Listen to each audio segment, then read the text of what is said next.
Good morning and welcome, everyone. What a lovely Saturday to join together. We welcome you to the UCCE Master Gardener Program of Riverside County and Western Municipal Water District Water Efficient Landscaping Workshop, Saturday, March 12th. Your hosts today are Georgia Renee, Master Gardener, and myself, Lisa Lemoyne, also a Master Gardener, and Western staff. This morning, we're pleased to bring to you a drought update by Ryan Shaw, Director of Water Resources at Western. And we hope you enjoy this momentary update on how the state is doing in this drought. Ryan Shaw, thank you so much for being here this morning. Please take it off. Sure, thank you, Lisa, and good morning, everybody. I will be brief. As we are all probably aware to some degree, there is still a drought going on throughout California, most of the Western US. So I'm just gonna run through a few slides and give you a little update from a California perspective and maybe a little more locally down here in our neck of the woods. So next slide, please. All right.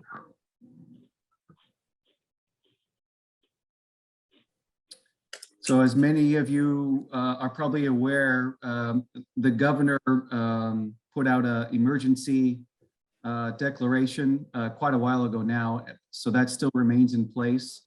And folks are still being asked to conserve as much water as they can.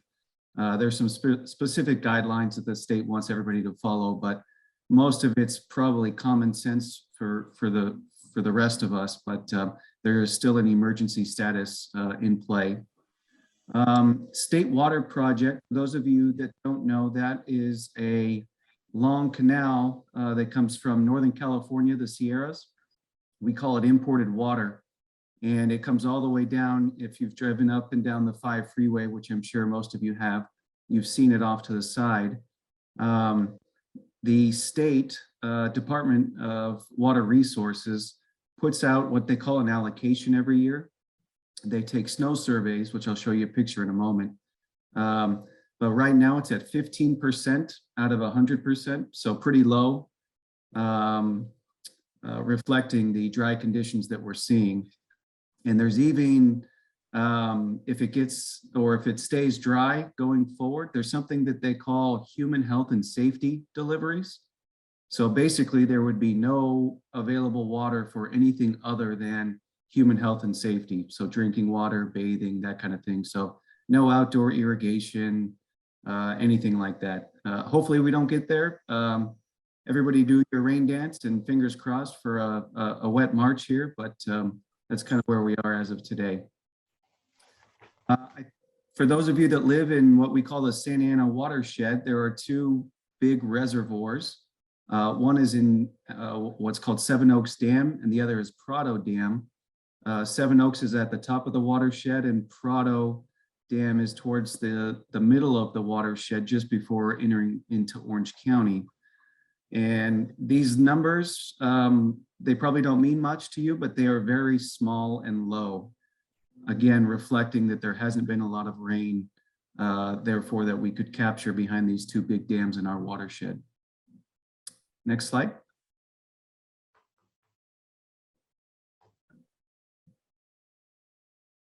Again, locally, we had a really wet December, if you recall. January was okay, but February and March were very dry. And you can see that purple line, which is now below average. And you can see the statistics on the left-hand side. We're only at 9 inches through the water year, and typically we're at about 12 inches at this point in time. So again, a little lower on the rainfall scale, if you will.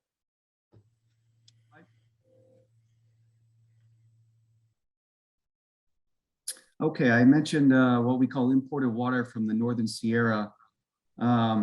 63% of average for this time of year, which is extremely low. Basically, that means there's not a whole lot of snow up in the Northern Sierras that can melt and come down through the Sacramento River and into that State Water Project canal I mentioned. Just a couple highlights, for better or for worse. It was the second driest January on record of California. And as you can see, January and February was the driest on record for what we call the 8-station index. That's just 8 different locations throughout the Sierras where they do these snow surveys. And as I mentioned, if it stays dry, the allocation from the state might change as time goes on. So this is the exciting slide. We're actually doing great on the rock in the upper Colorado.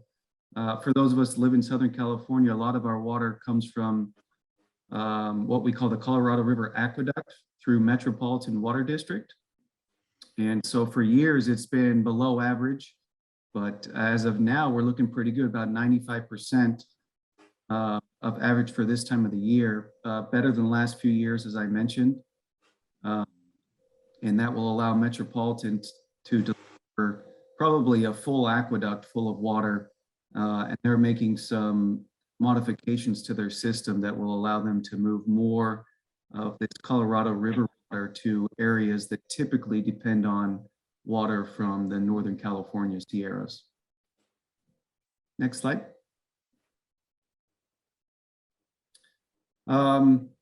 This is probably the same for every water district, but this is just Western's out next steps. Of course, we'll continue to track hydrology. Like I said, everybody do the rain dance and fingers crossed that it rains. I suspect most agencies are in some stage of their water shortage contingency plan. And those might have to increase if the drought continues.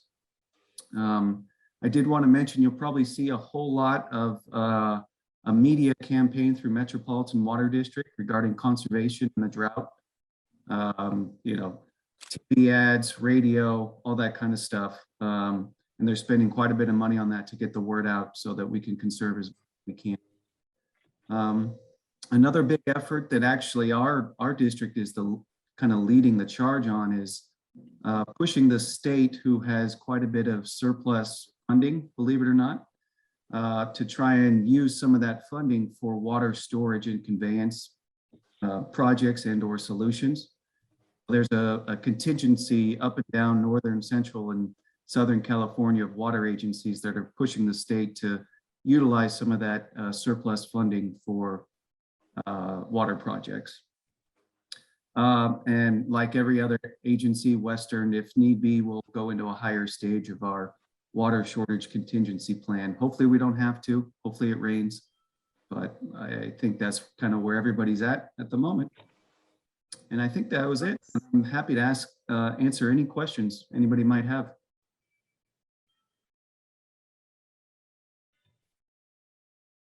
Hearing none, thank you so much for being here, Ryan. We appreciate the update. Certainly, anytime. Everybody have a good day. You as well. Thank you. Thank you. Thank you. And Renee? Well, good morning, Georgia? everyone.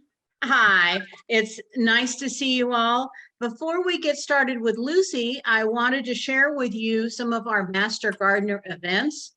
We're available at multiple locations during the week and especially on weekends, like in the local farmers markets and special events. We are trained volunteers that offer science-based information and who advise and educate the public on gardening and horticulture.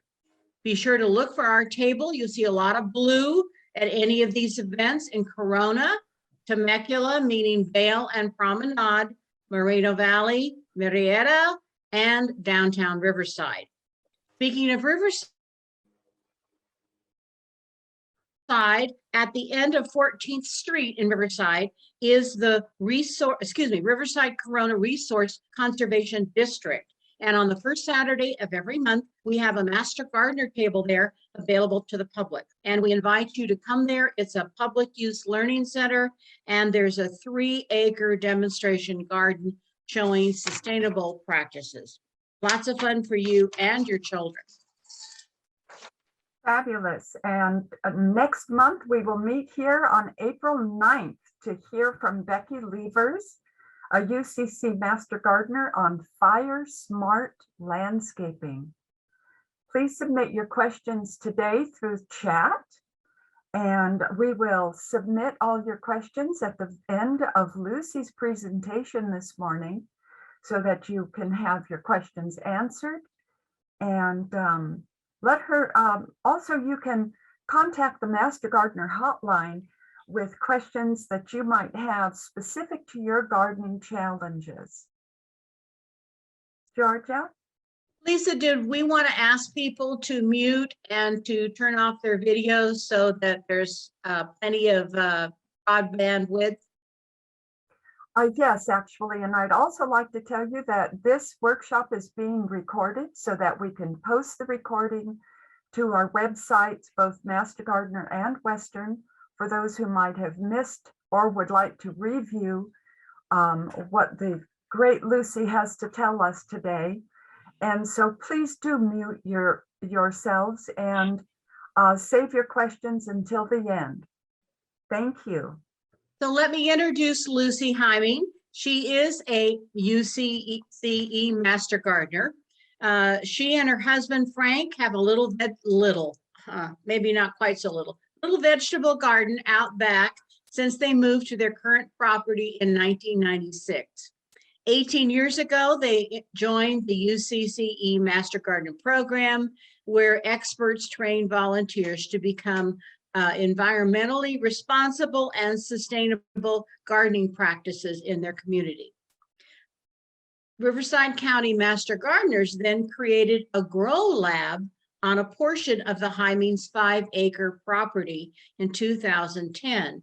This doubles as a classroom for volunteers taking the Master Gardener classes.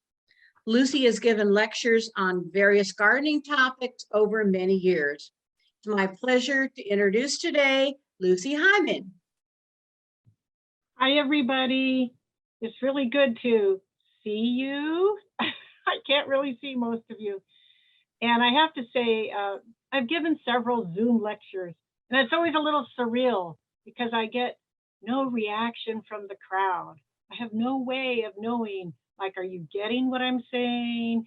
Are you liking what I'm saying? Do you have questions? I don't get those nice little feedback nods or whatever.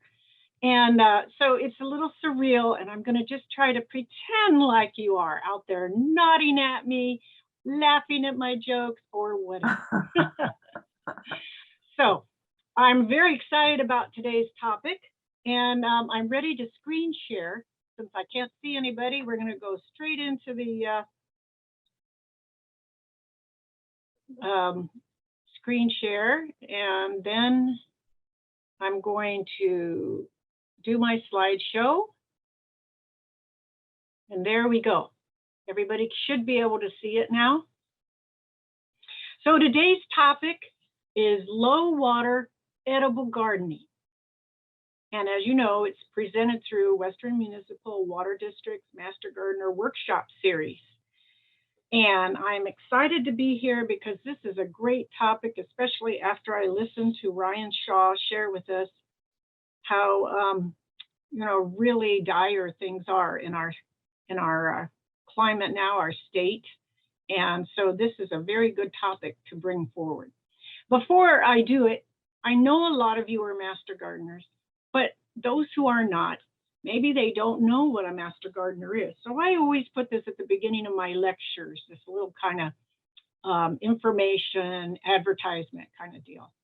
So basically, who are Master Gardeners?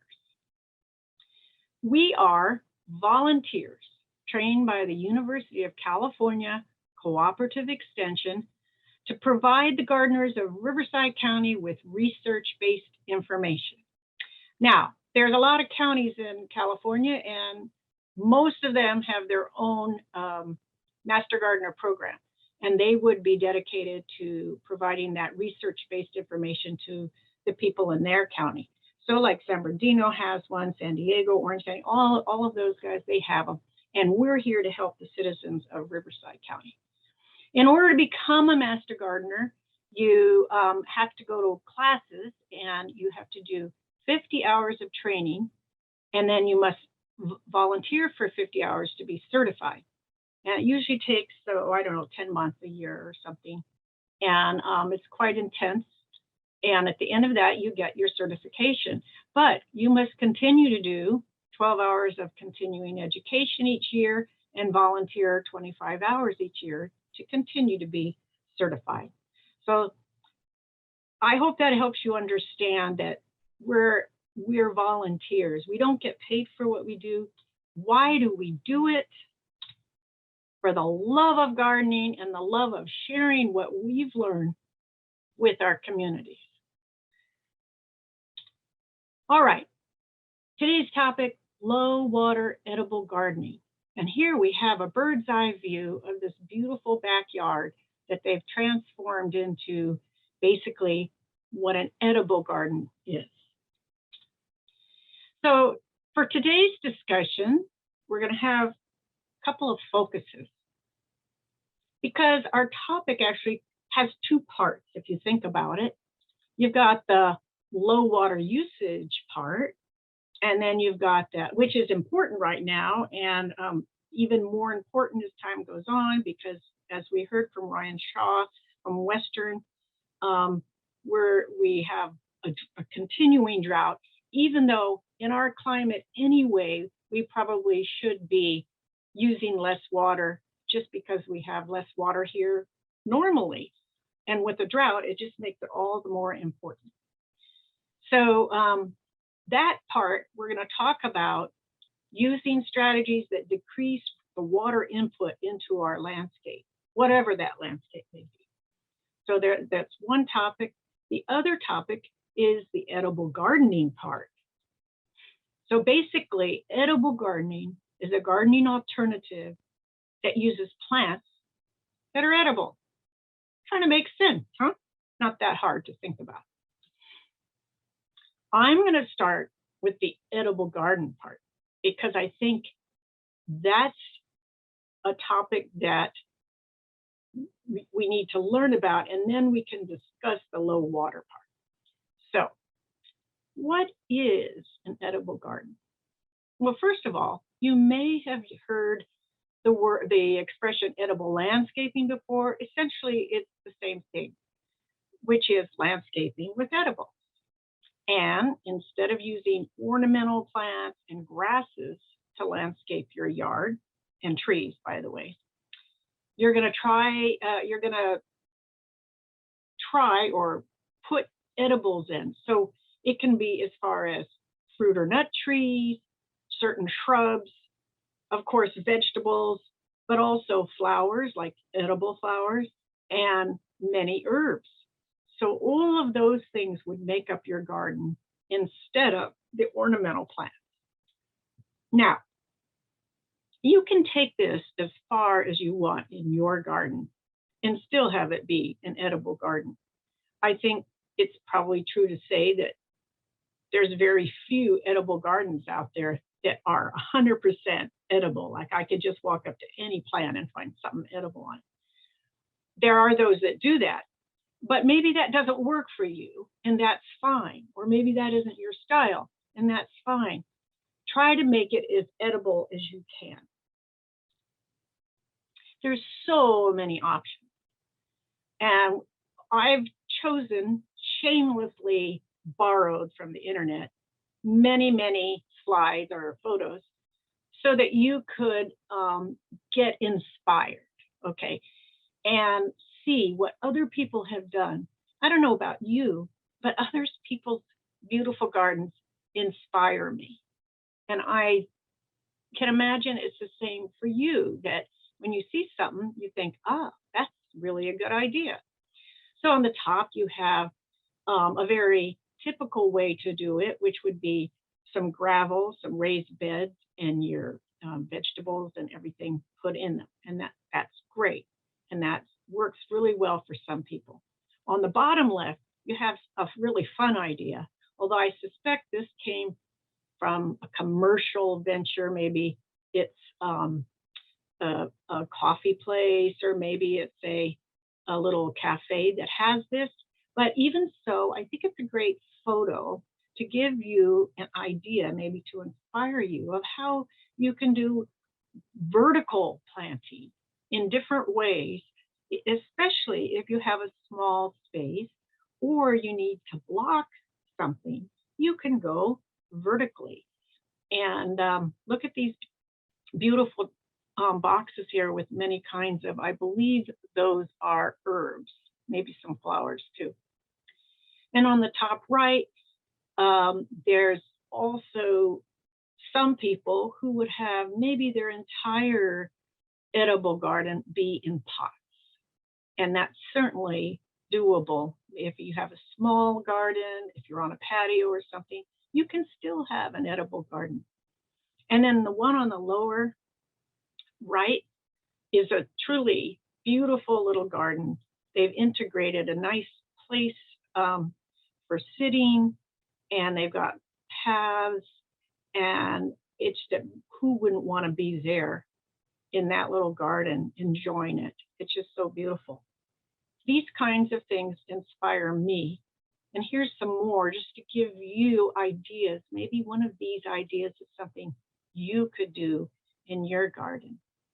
On the top right, that garden is focusing on plants that have colors that kind of go together. That is one way to plant in your garden, to have plants that have certain color schemes, either with their flowers or their fruit or their leaves. On the lower left is a beautiful one. I think it was highlighted in Sunset Magazine one time as a very beautiful one. And in that one, you can see how they've effectively used arbors to grow some vines on it. I believe those are grapevines, and a beautiful path with the herbs and the vegetables going along. And then maybe like a homestead is more like to your liking on the bottom right, where you've got your property line on either side, and then you have just planted your vegetable garden in there, and it's just beautiful with all the different vegetables growing. Okay, what to plant?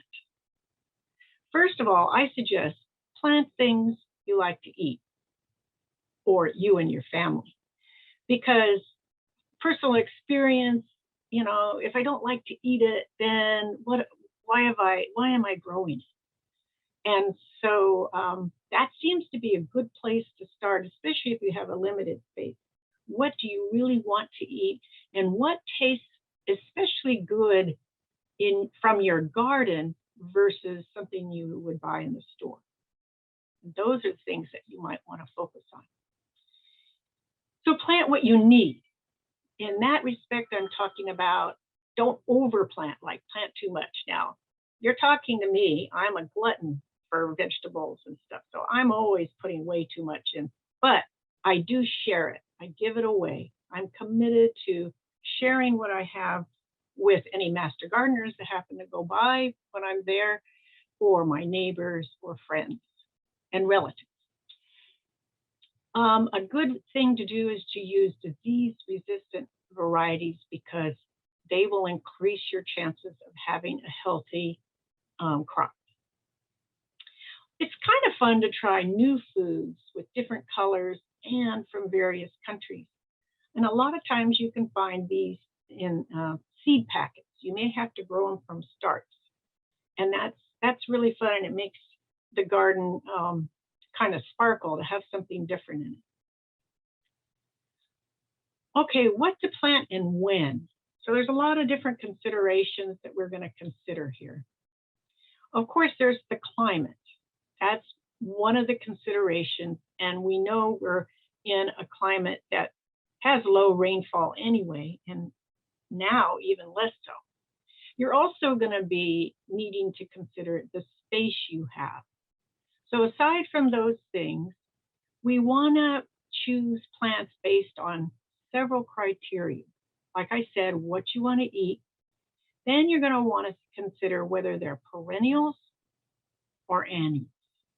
Of course, you know, perennials are plants that grow from year to year. They may die back for a time, think artichokes.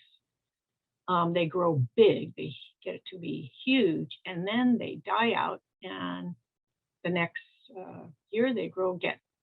Or annuals, which you have to reseed or replant every year. You also want to consider whether they grow and produce in the cool season or the warm season. So in Southern California, where we live, we are blessed to have 2 growing seasons. We don't live in the Midwest or East or North where they have cold, cold weather. And so everything they do has to come from, what about April through September, and then it's done. We can start planting again in September and grow all the way through the winter certain crops. So when you're choosing your plants, you're going to want to keep in mind, is this a plant that grows better in the cool season or the warm season? Because basically trying to grow, say, zucchini in the cool season is not going to be very effective. And if you're talking about water usage, you don't want to waste your water on that zucchini. Just won't grow well. Or tomatoes.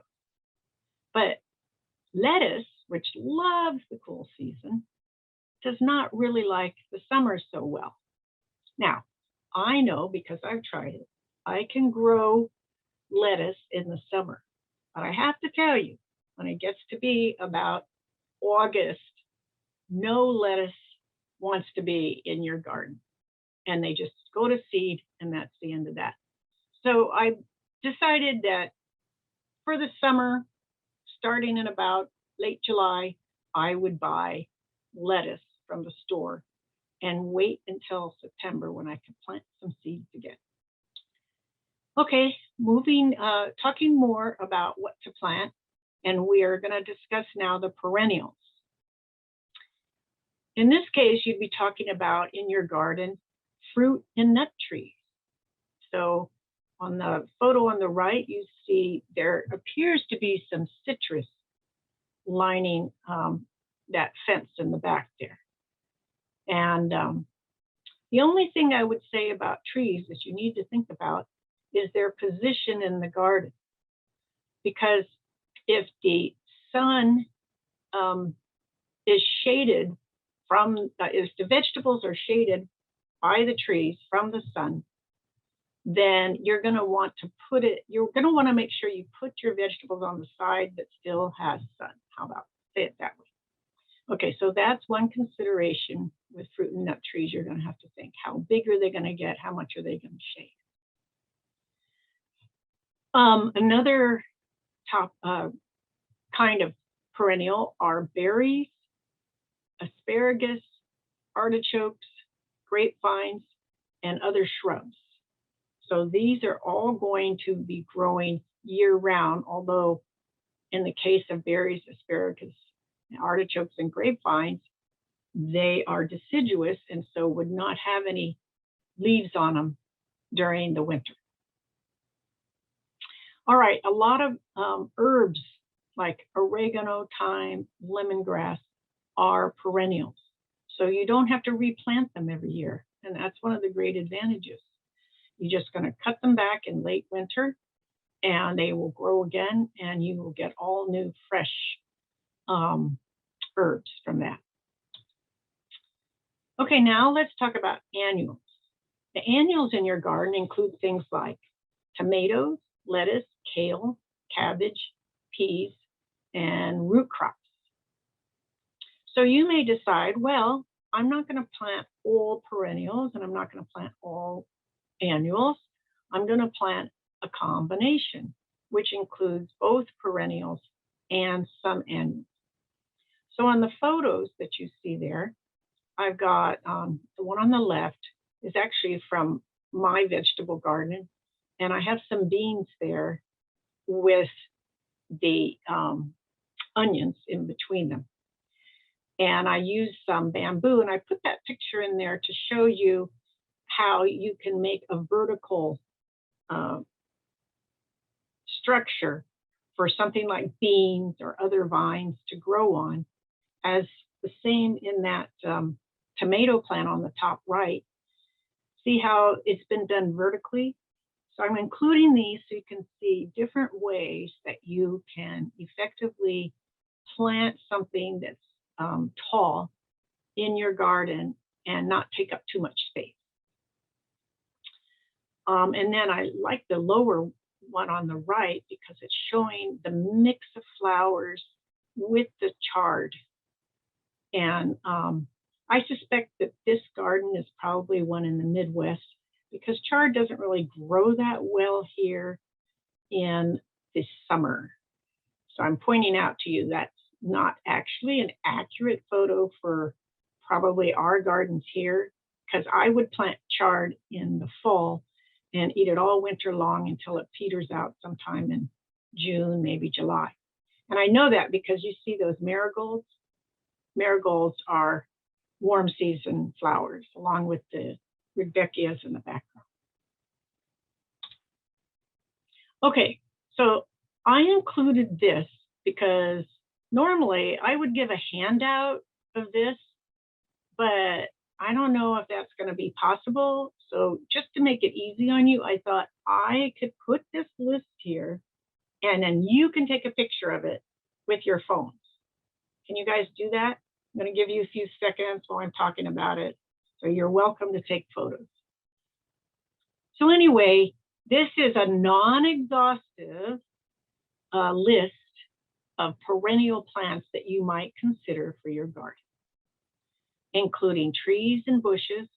And as you can see, I've got some stone fruit. I've put in avocado, citrus. There's a lot of kind of citrus that can work very well. Hibiscus, you may ask why. That's for the flower. The honeysuckle for the flower.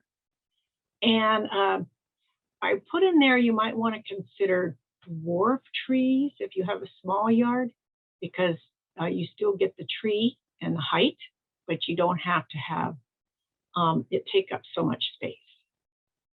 And then, as I said earlier, you always want to keep in mind shade issues and where the taller things are placed in relationship to the shorter things, making sure that everybody gets plenty of sun.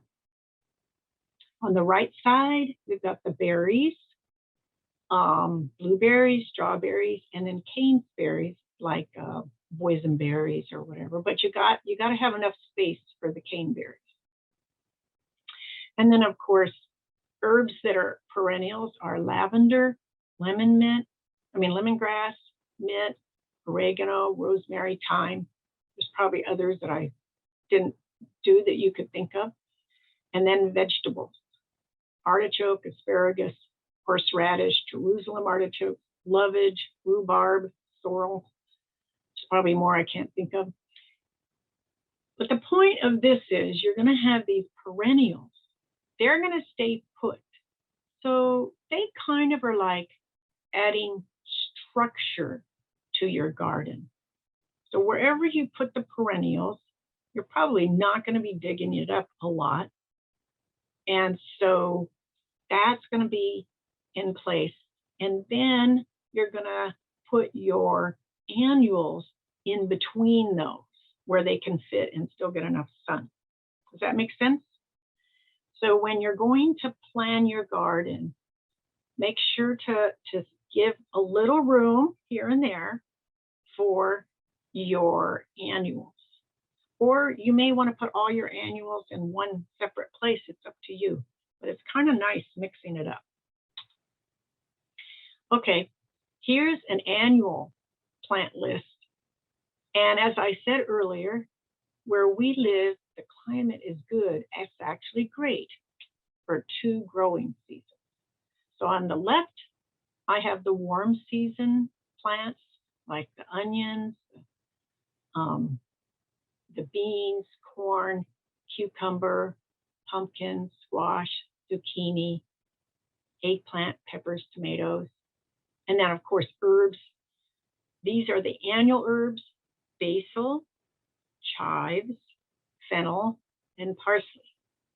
Okay, now I know some of you would probably quibble with me about whether or not some of these are annuals or perennials. It kind of depends on how you use them.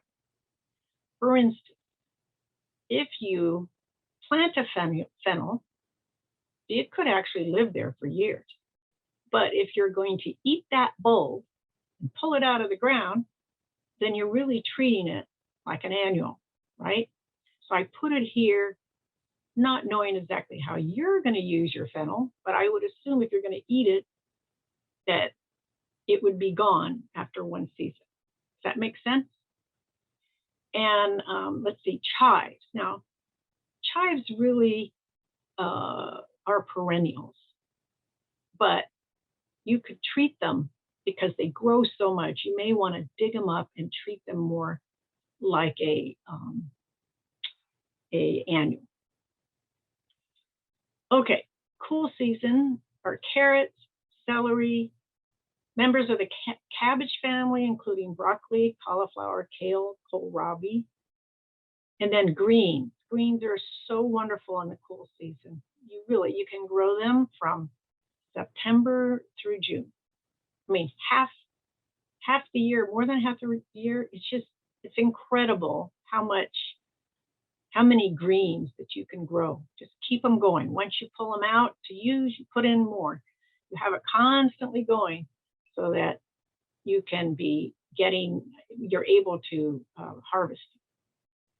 And then the root crops like beets, potatoes, radishes, rutabaga, and turnips, they grow best in the cool season.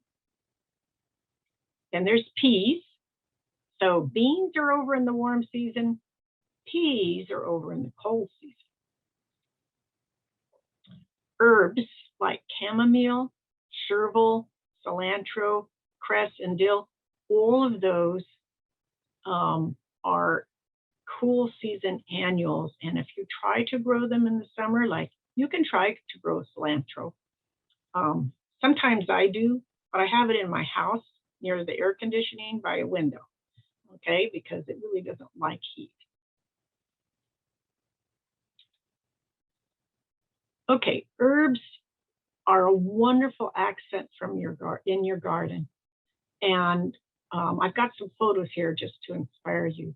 I love herbs because I can pick them, I can dry them, I can give them to people. And herbs are very satisfying because I like to cook. Another thing you might consider to make the garden really, really attractive is edible flowers. So I have this little flower chart, and just look at all those great colors. It's just so beautiful. So on the right, we're going to talk about the perennial edible flowers. Bee balm, which dies back in the winter, carnations and dianthus, chrysanthemum, daylilies, dahlia, fuchsias, geraniums, which it's actually a pelargonium, and it's the rose-scented one. That's edible. Hibiscus for the flower, impatiens, lilac, lavender, and roses. As far as a vine, honeysuckle. So those are the perennials which you would put in your garden, and they would stay in the space, and then you wouldn't have to replant them. Now the annuals are, oops, on this one I've got I've got a little animation going. Chive for the warm season, nasturtium. See, I forgot to tell you, chives have a flower and they come in the warm season.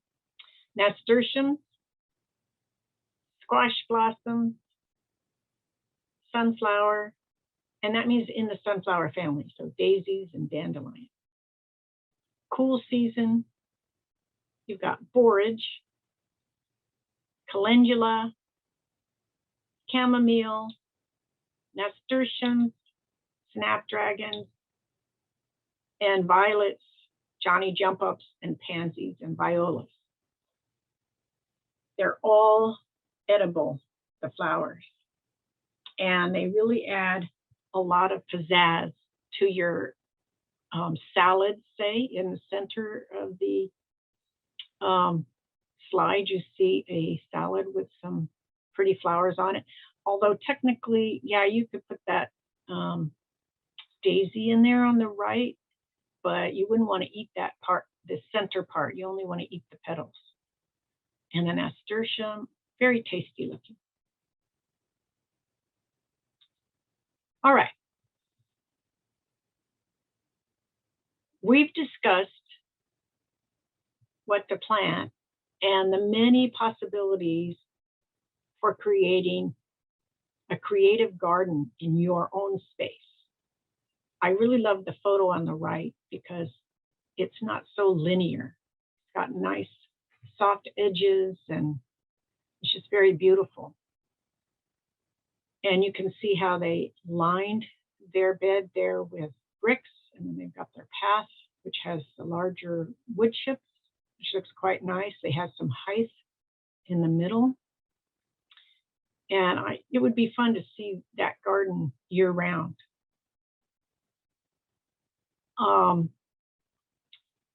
I hope you've been inspired by the photos and images I've showed you so far.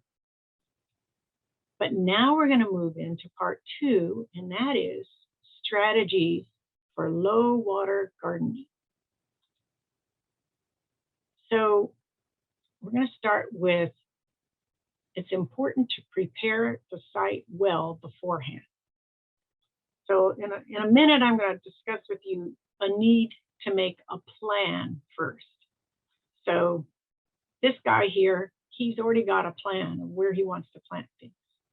And it looks like along his fence, he has some wire, and he's probably going to grow something that can go up on that wire. And he's tilling in some organic,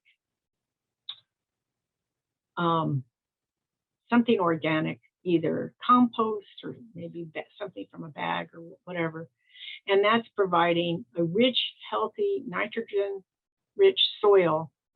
And when you do that, when you have healthy soil, you help trap moisture. And that's something important here. We want to keep the moisture in the soil.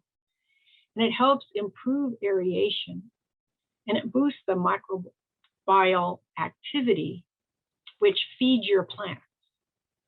So by adding the organic matter, and it doesn't matter whether you have sandy loam soil, like I do, or clay soil. In either case, whatever native soil you have for vegetable gardening, for the kind of gardening we're talking about, an edible garden, improving your soil helps to feed your plants and save water. Another tip to minimize the loss of soil moisture is to mulch a 3 to 6 inch layer. Now, if you got the plants, like these are tomatoes, and they've already been put in the ground, you can mulch it right away. But if you have seeds, you want to wait till they've sprouted, because I've done this before and I couldn't figure out, I put the seeds down, I put the mulch on, why aren't the seeds coming up? Well, it's because they couldn't get either the warmth or the sunlight that might have been necessary. So when I pulled aside the straw and let them sprout, then I could put the straw back. So what kind of materials would you want to use? You can use any of these: grass clippings, dried leaves, pine needles, straw, shredded bark. I like to use what I have on hand. Like, we do have lawn space. Anyone who's been to my garden knows I have a lot of lawn, even though we also have more on our 5 acres. We have more garden that is not lawn than we do lawn. But at any rate, I have a lot of grass clippings. So I use those clippings as much as I can in my garden. And dried leaves, we have plenty of them. Pine needles, straw, shredded bark, all those things are great. So besides protecting the moisture, this also protects the roots from the heat in the summer, and which is really, really wonderful. It keeps weeds down. I'm going to give you a second in case you want to take a picture. Okay. So just thought I would go over reasons why you might want to reduce water usage. Well, because you like to garden and it's good for you. I mean, I guess what I'm saying there is you could, in order not to use water, you could give up gardening. But that for me is not really an option. I love to garden and it's really good for me. So I need to be in a garden. So what can I do? Well, I do care about the environment. I care about the potential for drought. So I say to myself, at least if I'm going to use water, I can use it for something that can be eaten. So that's kind of the motivation that's behind many people's minds who love to garden and have a conscience about their environment. They think, well, at least I can eat it. I love this garden. It's from a edible backyard in an urban area. It's like every square inch of that backyard is beautifully landscaped with all kinds of edibles. I wish I knew them so I could go take a tour. But at any rate, just in case you're not motivated by any of the things I said already, you will be motivated by your water. Okay, and oh, I put the star here on this landscape because it's my favorite one. Okay, more on strategies for low water gardening. So you want to maximize your water use. That's what this is all about. You're going to use water, so let's maximize. Okay, overhead watering with sprinklers is not efficient for several reasons. One, the water gets on the leaves and then it evaporates, so it's not getting the soil necessarily. And two, it can overspray, which I don't think I put in there. Instead, you want to deliver the water to the root zone. So you could use a drip or a hose or one of those soaker hoses, whatever. Try to do that. So I have two illustrations of different ways to do this. We've got some drip gardening going on both of them. I think that might be a soaker hose on the bottom one. But in any case, they are watering using that method instead of getting water all over the place. Another strategy is try to water in the late evening or early morning. I like early morning in the summer, like early, because you can get, what is that stuff called on the leaves? Mildew on leaves if the evenings are warm. So if at nighttime it's pretty warm and the leaves get water on them, you could get that stuff on the leaves. Anyway, so I prefer morning because it's going more into the daytime when it won't be a factor. Okay, another strategy is group the plants together which have the same water need. So if you have plants that need more water, put them in the same irrigation zone. And if you have some that need less water, put them together. For instance, artichokes are really a Mediterranean plant, and they actually don't need as much water as many others. So it would be better to put them in a space where they can get the same water as what else is there. Okay, strategies for low water gardening. Water needs of plants, trees, warm and cool season crops, and herbs vary. So we were just kind of talking about that. So the trees and different kind of trees may need different watering. And the warm and cool season crops are going to have a different watering because of the time of year. And the herbs may vary. So you need to know as a gardener, how much water does this plant need? Is it one that's a real thirsty one, like tomatoes? Squash is pretty thirsty. So you're going to need to know that they're going to need more consistent, deeper water. Deciduous fruit trees need even water throughout the growing season, but not so much in the winter. Cool season vegetables germinate at different temperatures than warm season. So it's a mistake to try to plant cool season vegetables before the soil is warm enough. So my example is this.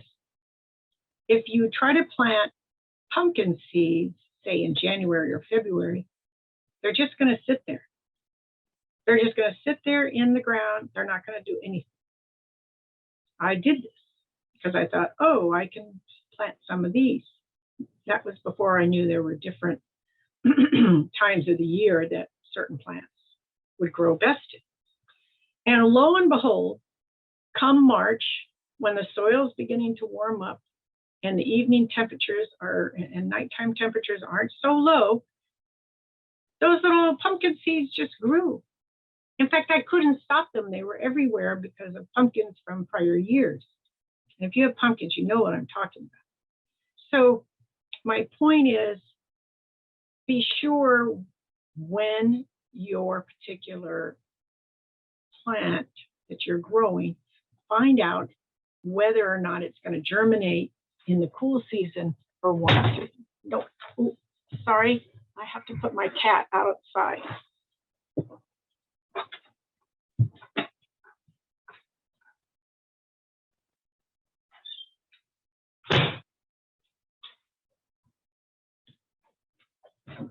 Sorry about that.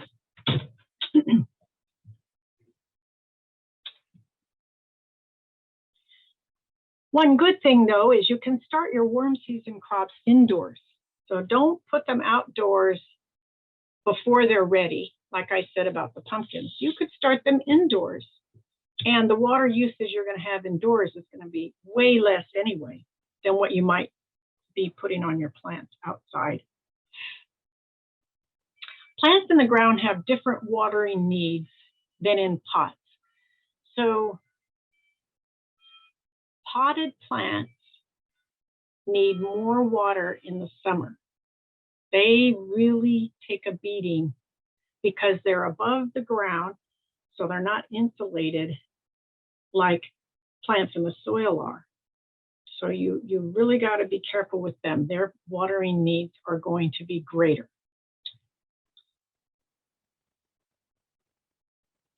Another way to look at this issue is plant plants for maximum production.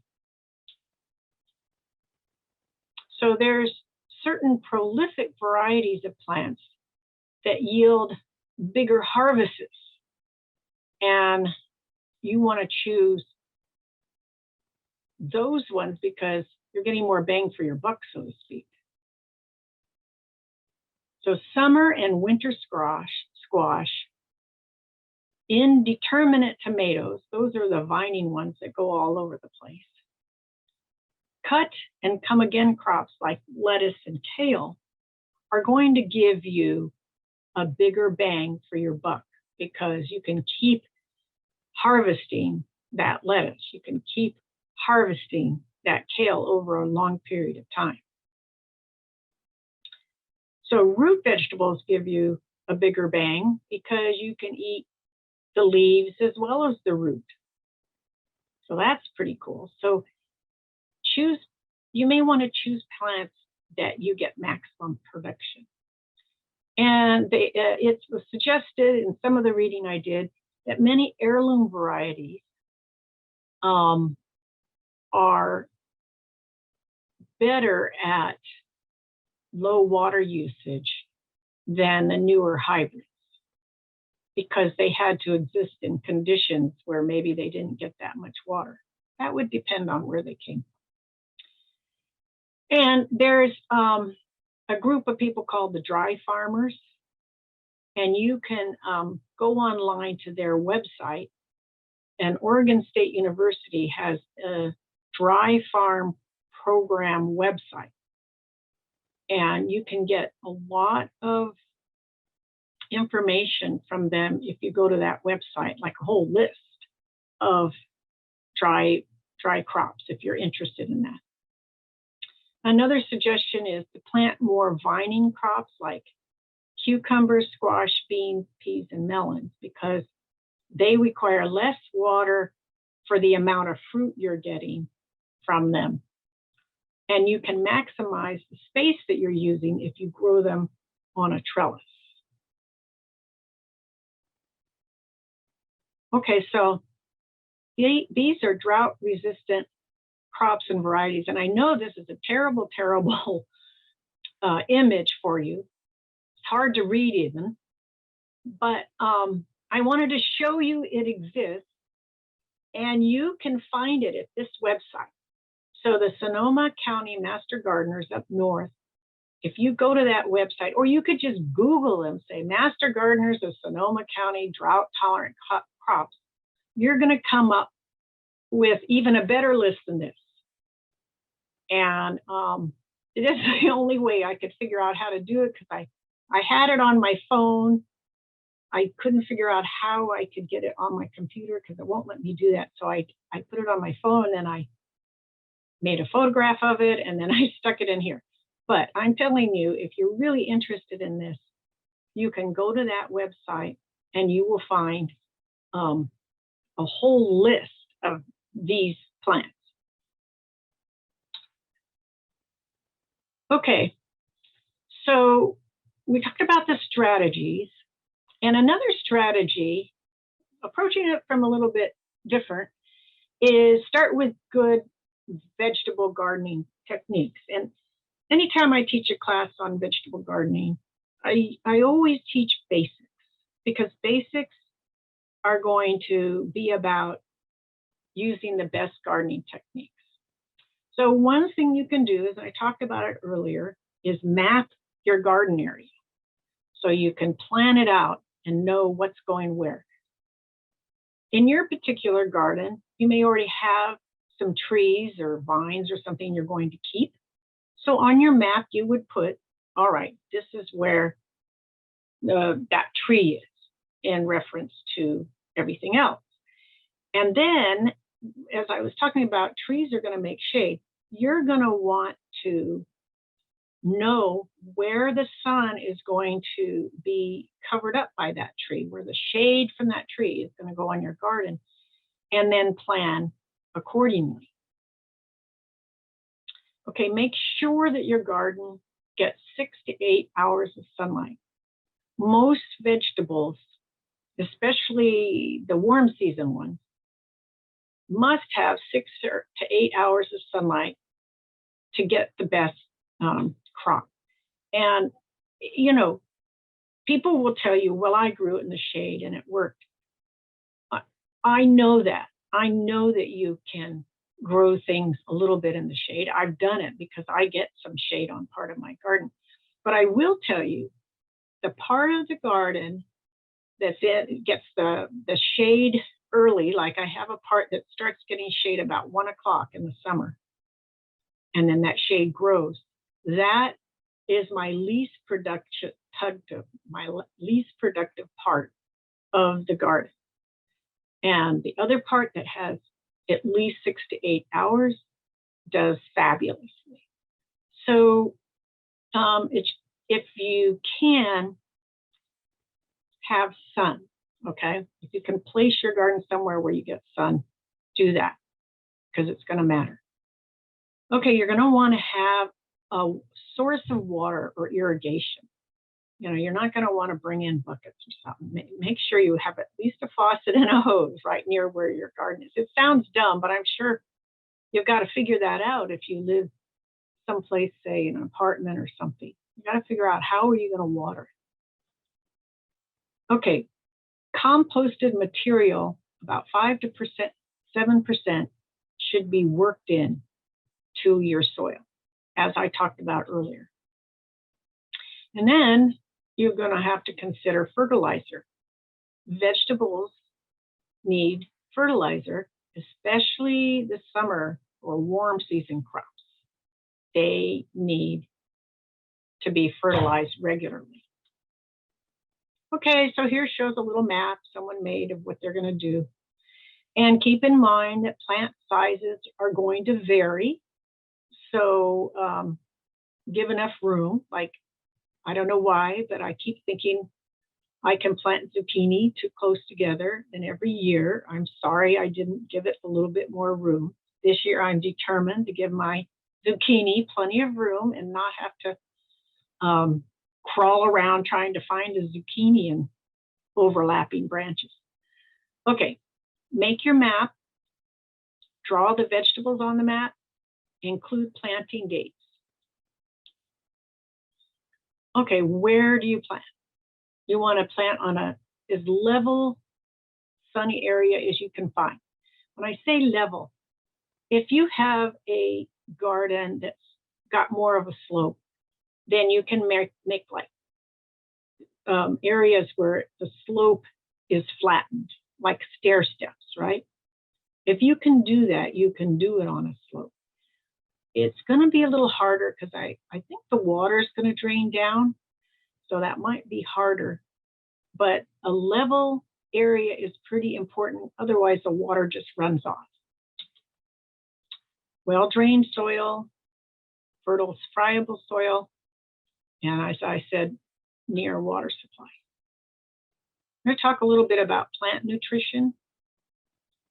All right, nitrogen, phosphorus, potassium, the basics. Plants need nitrogen, phosphorus, and potassium. But there's different strokes for different folks.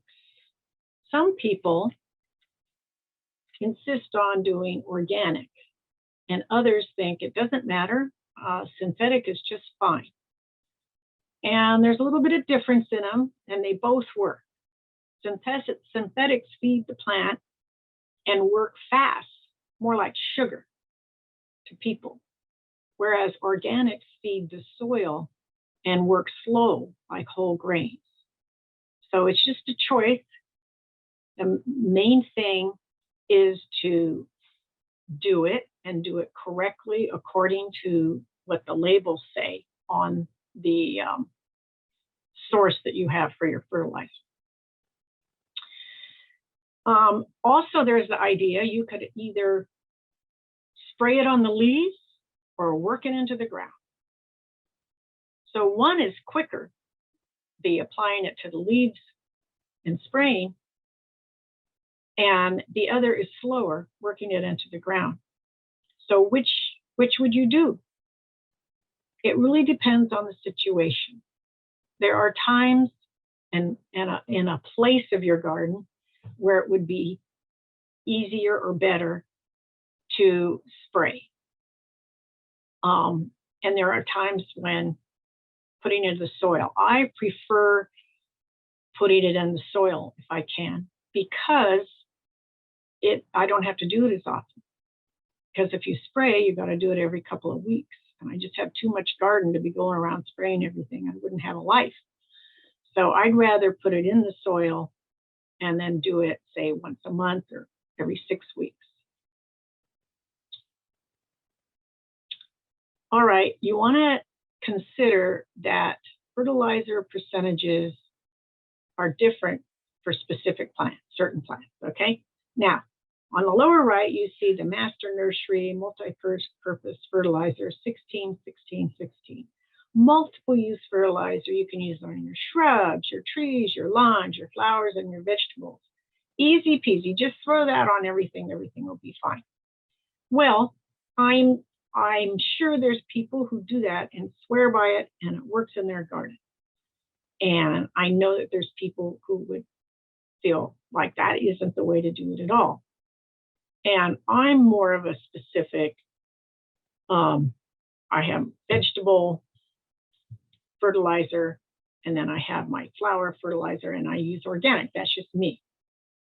And I told you before, I like to work it into my soil. So I'm willing to do that. But I also think that there are plants that it really matters for, and maybe we'll get to that in a second. So I'll talk about that one in a second. But a general rule for most worm season plants is you want to pre-plant by working it into the soil. And then you want to fertilize again when they're a couple inches tall. And then you're going to do it every 3 to 4 weeks. So that's a general rule.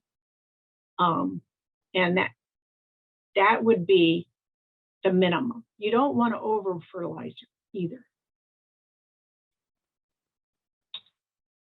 Okay, so I told you that there's some things that you need to do a little differently. So citrus trees have different requirements than other trees. So you're gonna, they do need the NPK, but they also need micronutrients. And these micronutrients include sulfur, iron, boron, magnesium, manganese, and copper.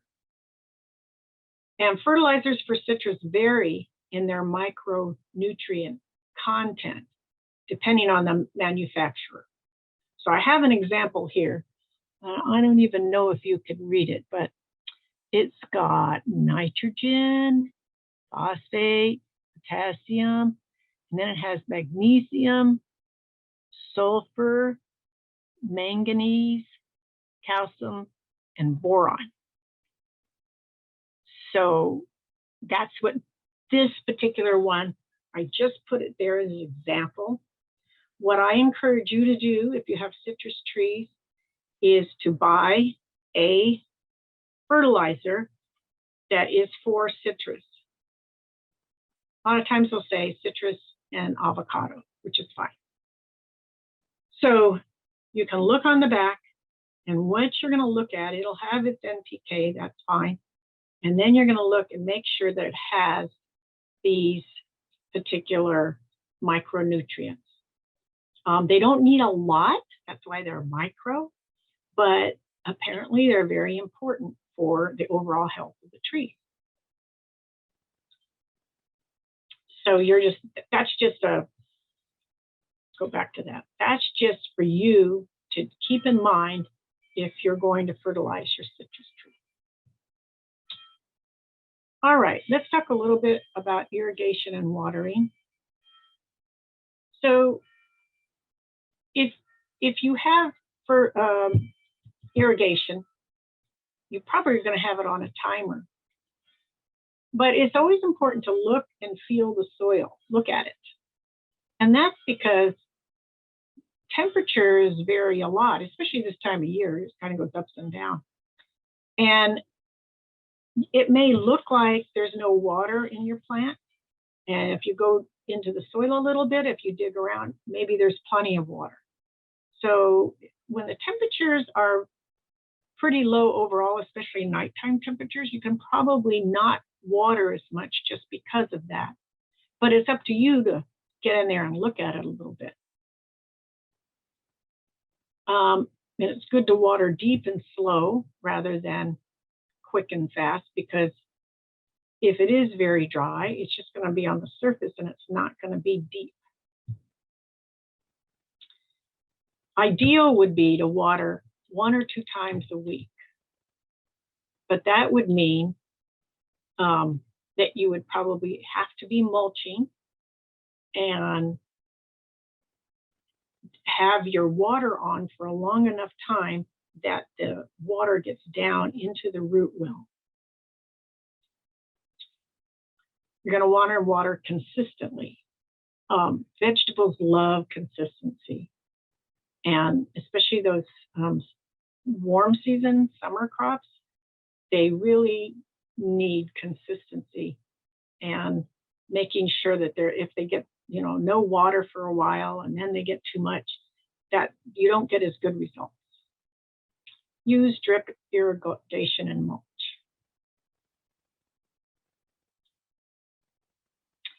Just want to mention that when you're irrigating containers, keep in mind that pots need some special care, especially in the summer. I think I talked about this a little. Make sure they have good drainage holes at the bottom.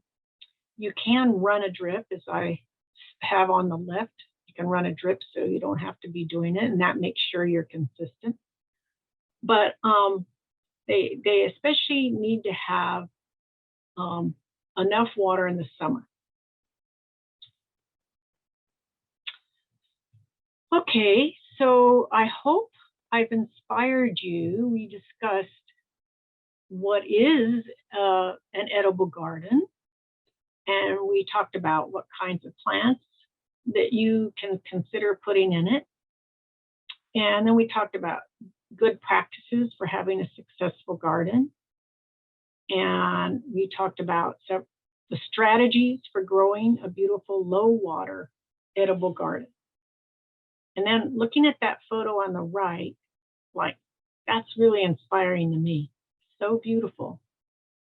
Probably in the middle of the summer. Look at those zinnias and marigolds. Anyway, I hope this was inspiring. And now, does anybody have questions? Lucy, I'll help you with the questions. We've had Okay. a number of good questions come into the chat. First one, what about pomegranates in the Coachella Valley? Oh yeah, pomegranate. See, that's one that now do they grow in Coachella Valley very well? Is that what the question is? That's the question. Ah, gosh. That's a very good question. I'm gonna write that down. Actually, Lucy, they do grow very well in the Coachella Valley. Remember, their origins are around. And so the origins are desert areas. Okay, I didn't quite hear that last statement you said. Oh, the origin of the pomegranate is actually from a desert area in Iran. Ah, Remember its biblical connections with the Yes. pomegranate. So yes, they do very well in the heat. And they are somewhat drought tolerant. so they would be a great one for a low water garden. Hey, thanks for pointing that out. I'm going to add that to my list. Good one. Anybody else? Stephanie Bryant wanted to know, what if you can only garden in pots? That's totally fine. I'm sure that there's people that's the option that they either want or they have to have, and that would work just fine. You would need to be taking more care when it's hot. As I said, the irrigation is really crucial. Personally, my feeling is the bigger pots are going to be more effective, especially with something like tomatoes or peppers or whatever, than little small pots. So if it's possible in your space to have larger pots, I would go for them if that works for you. The largest that you can, because they need the root space. They need to be able to get big in there. Like tomatoes, I mean, their roots can go way down in the soil. So you want to make sure they've got plenty of room. And another suggestion, use light colored pots. You know, it's fashionable to use these like black pots or very, very dark pots. And they're wonderful as far as aesthetically, you know, a neat contrast and all that. But a problem with them is that they absorb the sun's rays. And so just think of that poor little plant in there getting, you know, so hot every day. I just have found for myself that even my flowers that I have out back that are in the sun a lot, they struggle when it's really hot outside. So just keep that in mind. Do you have any suggestions for what the pot should be made out of, the material? Yeah, you know, some pots, I have some in my yard. I touched last year when it was really hot outside, and they were so hot, I couldn't even imagine my plant could live. But on the inside, they were not that hot, not like the outside. And these were, I'd say an inch and a half thick. So I think those thicker ones are better. I don't know about plastic ones. I know that I had tomatoes sitting out on my back patio for a while. It was an experiment I was doing, growing them in pots. I didn't really have that good of luck with the plastic ones, but that doesn't mean other people couldn't. One strategy that I've done with my flowers is to put a smaller plant in front of them. Like say something, I have a low growing summery plant I'm growing. I can put that in front of my big pots, and that offers some shade to the pot. So that's kind of a little strategy that I think helps a little bit with the sun. So if you have this nice flowery thing that's full of leaves and flowers in a smaller pot below, like right next to on the sun side of your big pot, then that's going to offer some shade to it. And I think that would help. But as far as plastic, you know, I think maybe there's people here who have success with it. I don't prefer it myself. That's all I can say. What about straw? Where do you get straw? Yeah, I go to our local feed store. I have chickens anyway, so when I go to pick up food, if I need some straw, I get it. Straw bales, you don't want hay bales. Hay bales have hay in them, and then they will seed, and you'll get a bunch of hay. So make sure you get straw. And it's a relatively inexpensive way to go, because I think they're like $12. And you get this gigantic thing, and you put it all around, and it's organic, so it's going to be going into the soil. One thing I do too, since I have grass clippings, is I'll put the straw down, and then I'll put the grass clippings on top, kind of mix it up a little. So I have both, but that's just because I have so much grass. Any other questions? Yes, how many inches deep do you recommend working compost and or fertilizer into the soil before planting vegetables? Yeah, that's a good question. Okay, so if you have a garden or a space that you have not vegetable gardened before or put much in, you could even do double digging, which is to dig really deep, like 12, 18 inches. And then you put your composted material below that. And then you take the soil from the row next to it, put it in, and then you take the original soil and put it up front. Anyway, it's a whole thing you'd have to read up on. There could be a whole lesson in double digging, a whole workshop. But that would be a really neat way to start it. But let's suppose, like me, I have soil that I've been working with for a long, 20 years. And it's got a lot of organic in it already. So every year I throw on some more, a couple of inches over all the whole space, and then I dig it in about a foot. Because I know my tomatoes, at least, are going to go all the way down that deep. So I want to make sure that the organic goes down. As far as I know, the roots are going to be going. Great, thank you. Can you discuss watering raised beds? They are 18 inches high. Well, we have raised beds. They're not that high. They're only about a foot high. But I use a drip system, sort of like the one that I showed in the slide there. And my husband has hooked up, there's a way to hook it up to a part that comes up out of the ground and attach to that, and then it goes down, and it's very linear because my garden is very linear, and it just goes down the row. If you have a curvy situation, you can just curve that tubing. That's what I'm talking about. Use tubing, and you can buy the kind. Is it Netafin? What is it? The kind that has the little drip points in it already. It's within the tube. You can buy that. I prefer using the little drippers that I put in it. So you buy the little drippers. If I have something I want to get more water to over a bigger area than just the drip, there's these little button ones that actually do a little spray. Well, it's not really a spray. It's like putting out water all at different points along it. Maybe someone else knows what to call it. I'm sorry, I'm not good in my irrigation vocabulary. But you can set it up. It's kind of like Tinker Toys. Everything fits into each other.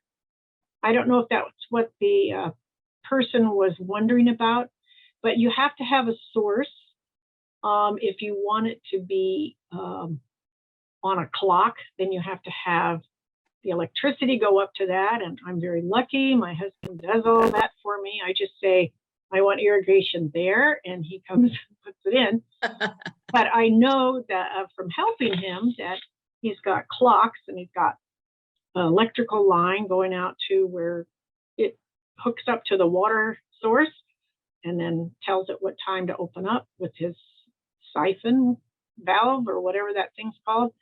And it works pretty well. So if you're doing, is this about pots? They want to know how to do pots. There's very little 1/8 inch or 1/4 inch line that you can put into pots. And they have special emitters that spray it just a little bit for your pot. How about mulch? Can you mulch the pots? Sure, why not?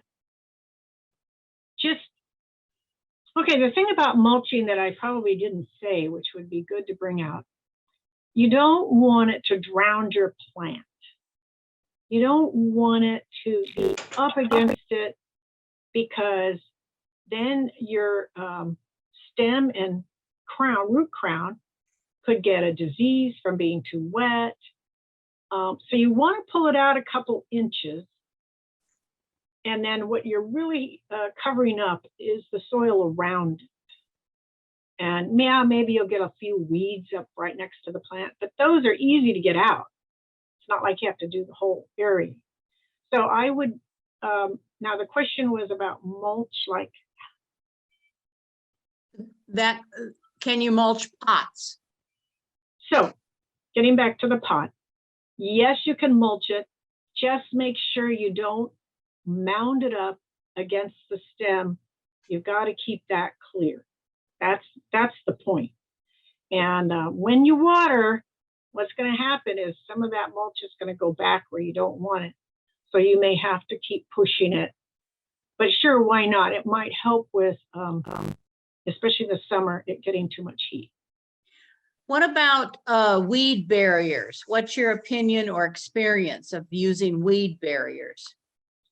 Are you talking about like plastic?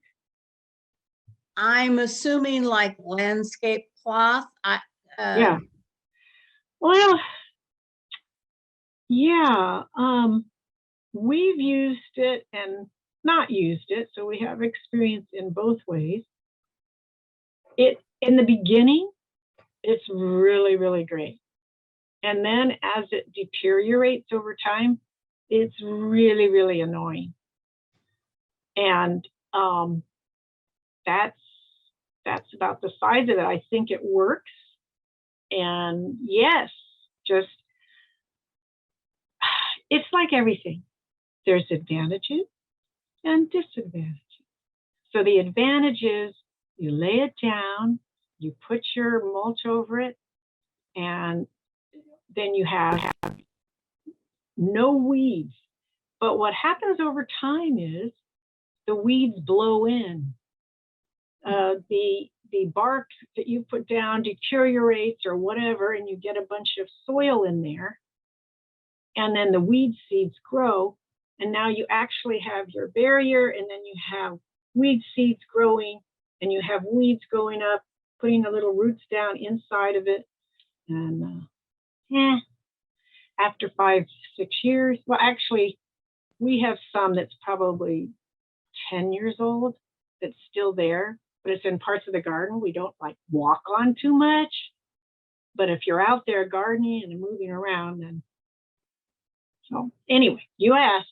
Got it. Thank you. And what is your most successful and prolific tomato grown with low water? Oh, I really like Celebrity. I think Celebrity is in my garden just as a real prolific, and it like gets through anything. So I know it's not fancy. It's not a heirloom.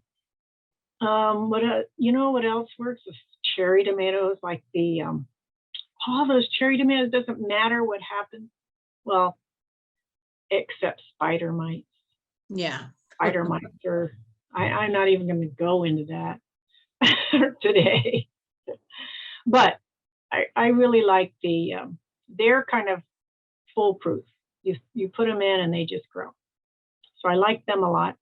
Cherokee is pretty good. Cherokee just grows really well for me. I don't know. They ask one, who can give one? Yeah, that's true. Stephanie Bryant just tells us she uses food grade buckets for her plants, and they seem to do well as a container. Okay. And then Gabriel Ponce wants to know how about watering raised beds? What is the frequency and duration? Okay, if you're doing the drips have a certain amount of water that they're putting out, so you want to know how much water is it. So like, let's suppose it puts out a half a gallon in an hour. They're usually something like that, a gallon, a half a gallon, whatever it is on your dripper. You just have to know.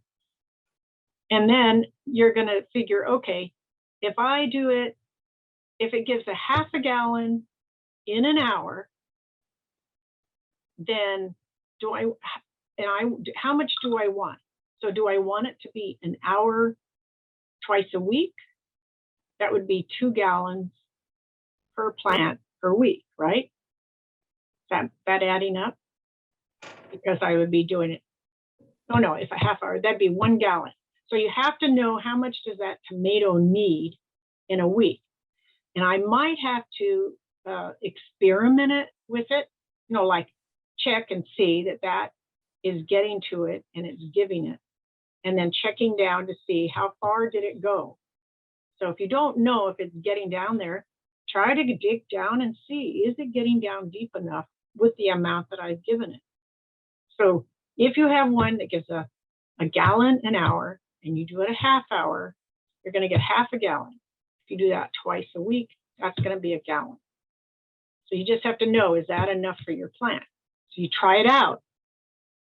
If the plant's not happy, then you want to up it or down it. Does that make sense? Yes, yes. And how do you fertilize the vertical planters, the ones that stack?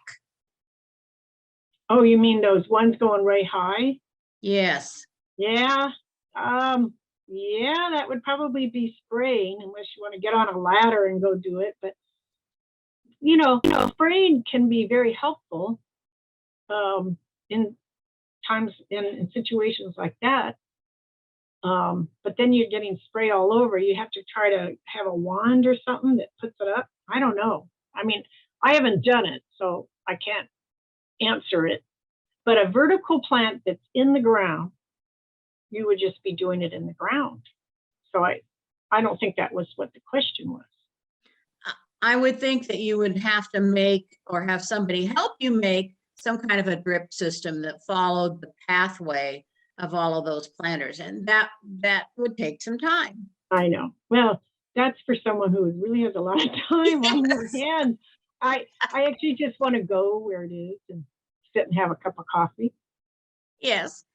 Brenda O'Dottery tells us you can attach a battery operated clock to a faucet and then connect the inline Yes. drip to that. So Okay. kind of a do-it-yourself idea. Right. And then and Debbie Lure wants, that's a good one. I forgot about the battery operated one. You just got to watch that battery. yes. Debbie Lure wants to know, does the acidity of pine needles affect the soil and plant health when used as mulch?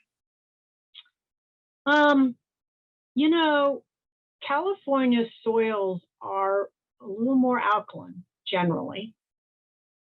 So I don't think it's going to bother most things. It might even help, who knows? That's a good question that I'm not sure of the answer. Is there anyone that knows the answer to that better than I do? I've used it, but not a lot because I don't have a lot of pine trees. So does someone know out there have a better answer?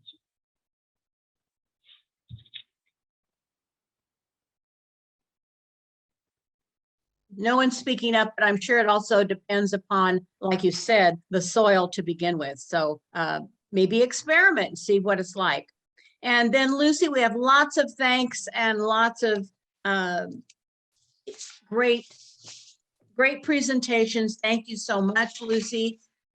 You've done a great job really helping us know how to do planting of gardens, edible gardens, and then how to do it with low water. Well, it was my Anything- pleasure. I should look at all the chats because I haven't looked at them. I think I got them all. Lisa, did you have anything else to say? Just a debt of gratitude, Lucy, for all the information you've shared today. Thank you so much. Oh, you guys are welcome. It's so fun to me. Like I said at the beginning, I do it because I love it. And it shows. And we do too. You've inspired us. Absolutely. And our thanks again, Lucy. The recording of the workshop will be online at WMWD website. We look forward to seeing you again next month on April the 9th. All right.